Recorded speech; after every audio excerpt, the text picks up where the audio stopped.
మీ fight sequence ఇప్పుడు వరకు టాలీవుడ్లో ఇప్పుడు వరకు డెప్త్ సీన్లు డిఫరెంట్గా ఉంటాయి. మీ సీక్వెన్స్ మాత్రం చాలా డిఫరెంట్ ఉంటుంది.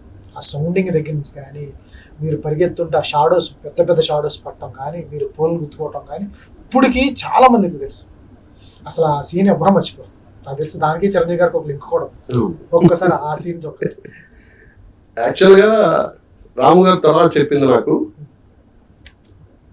నేను జగన్ డెత్ కానీ సుబ్లాక్సూరి డెత్ కానీ చాలా ప్లాన్గా పేపర్ మీద రాసుకున్నాను. నీది ఒకటి స్పాట్కి వచ్చి తీశాను. నేను అంటే వాళ్ళవి బాగుంటాయి కానీ నాది చాలా బాగుంటుంది. గుర్తుండిపోద్ది. నేను అసలు ప్రిపేర్ కాకుండా తీశాను ఇది. అక్కడికి వెళ్ళి లొకేషన్లో అప్పటికప్పుడు చూసుకొని షాట్ పెట్టి అప్పటికప్పుడు ఏం చేయాలని పేపర్ మీద రాయలేదు. అది ఏది పేపర్ మీద ఉండదు.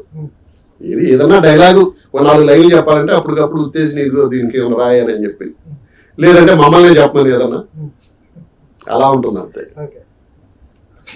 అప్పుడు ముందు తీశారు, కొన్ని షార్ట్స్ తీశాడు.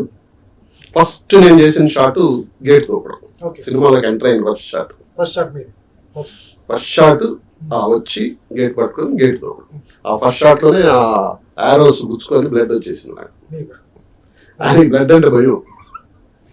అప్పుడు పిలిపించి టేప్స్ వేసి దానికి మళ్ళీ మేకప్ చేసి ఫస్ట్ షాట్ ఇలా గుచ్చుకుపోయి